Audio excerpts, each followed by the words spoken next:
Hello everyone, welcome to our channel mafia का जुनूनी प्यार। चैप्टर नंबर 10, हल्दी बाउल बदलना, भगवान का इंसाफ।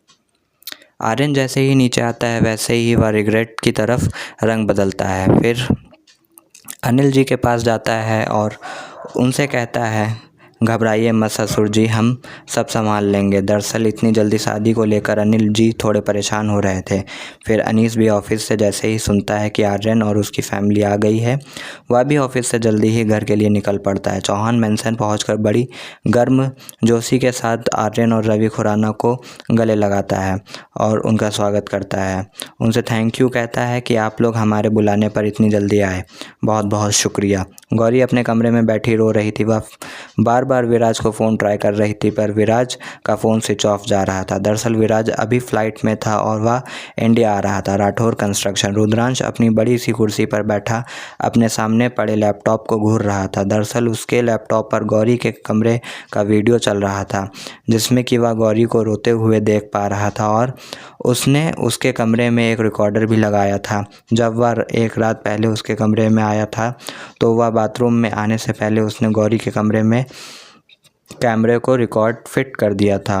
वह आर्यन और गौरी की भी सारी बातें सुन सकता था और उसे यह भी पता चल गया था कि गौरी विराज के साथ क्या प्लान बना रही है। फिर वह जैसे ही गौरी को रोते हुए देखता है तो कहता है, बेबी गर्ल, आंसू तो तुम्हारे भी चाहता हूँ पर यह आंसू किसी और की वजह से हैं जो मुझे बिल्कुल बर्दाश्त नहीं, क्योंकि तुम्हारे आंखों में आंसू सिर्फ मेरी वजह से आने चाहिए, जिस किसी और की वजह से नहीं। तुम्हारी हंसी, खुशी, गम, आंसू, मुस्कुराहट सब कुछ मेरी वजह से ही होगा।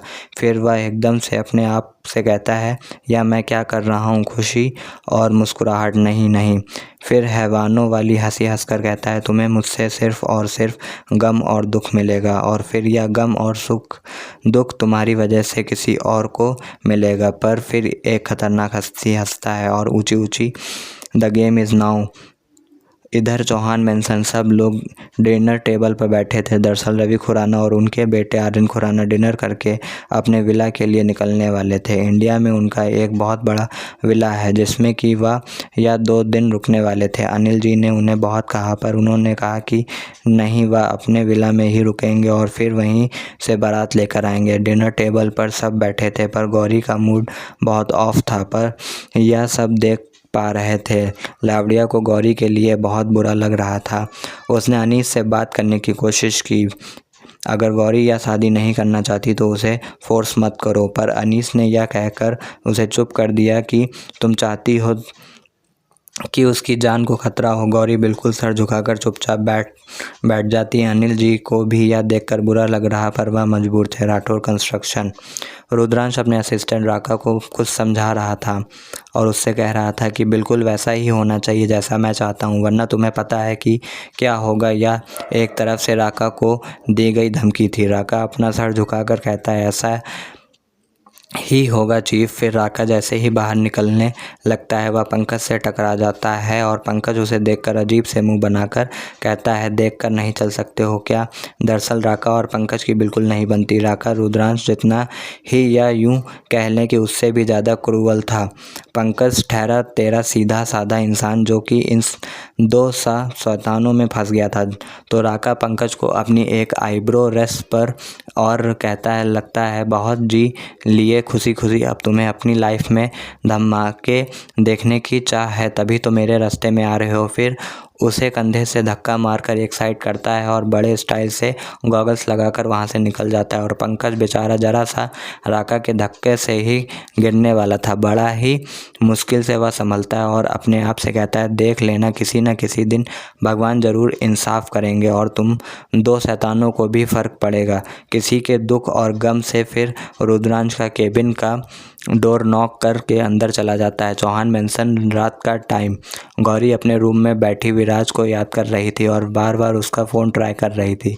फिर वह अपने आप से कहती है, यह विराज मुझे कुछ भी नहीं बता रहा, आखिर क्या करना चाहता है। फिर अपने भगवान को याद करके कहती है, भगवान जी प्लीज़, आपने मेरी हमेशा मदद की है, प्लीज़ मैं आर्यन से शादी नहीं करना चाहती, मेरी शादी आर्यन से होने से बचा लीजिए प्लीज़ भगवान जी, इतनी तो मेरी मदद कर ही सकते हैं। दूसरी तरफ एयरपोर्ट पर अर्ली मॉर्निंग जैसे ही विराज एयरपोर्ट पर पहुंचता है, वैसे ही उसे वहां से किडनैप कर लिया जाता है। अगली सुबह चौहान मेंशन में आज सुबह से बहुत चहल पहल थी, क्योंकि आज हल्दी और मेहंदी दोनों फंक्शन हो रहे थे और कल शादी थी, इसलिए अनीस भी आज ऑफिस नहीं गया था, वह भी घर पर रहकर ही सारी तैयारी कर रहा था। शादी में बहुत ही कम लोगों को बुलाया गया था, बहुत खास बिजनेस पार्टनर्स को, जो कि बहुत ज़रूरी थे। रवि खुराना ने अपने कुछ बिजनेस पार्टनर को लंदन से इंडिया शादी के लिए बुलाया था। दरअसल वे सबके सामने अपनी धौंस जमाना चाहता था और उसने कुछ माफिया के लोगों को जो कि गुपचुप तरीके से काम करते थे, उन्हें भी बुलाया था। चौहान मेंशन में सिक्योरिटी भी कई गुना अधिक कर दी गई थी। अनीस और अनिल जी खुद सारी सिक्योरिटी हैंडल कर रहे थे, वह पर्सनली हर एक गार्ड पर नज़र रख रहे थे। सुबह हल्दी का टाइम था।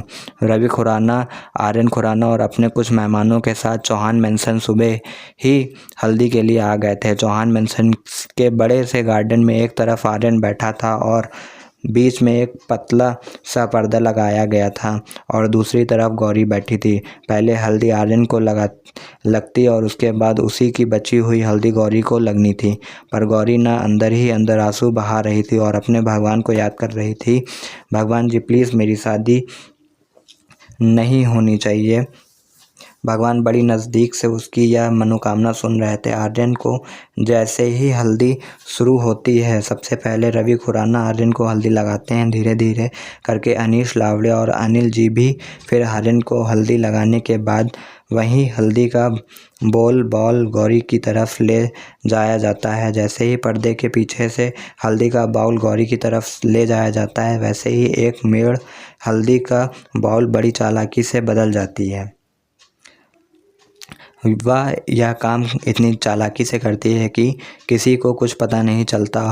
फिर दूसरे बॉल में जो हल्दी थी वह गौरी को लगाई जाती। जैसे ही हल्दी गौरी के ऊपर लगानी शुरू होती है, वे से फूट कर रो पड़ती है। रवि खुराना देखकर हैरान रह जाता है तो अनिल जी बात को संभालते हुए कहते हैं कि इतनी जल्दी शादी उसने सोची नहीं थी, बस इसलिए। फिर हल्दी लगाने के बाद गौरी उठकर तेज कदमों से अपने कमरे में चली जाती है और दरवाज़ा बंद करके दरवाजे से लगकर ऊंची ऊंची रोने लगती है। फिर बाथरूम में जाकर शावर के नीचे खड़ी हो जाती है और अपने शरीर को मल कर हल्दी से उतारने लगती है।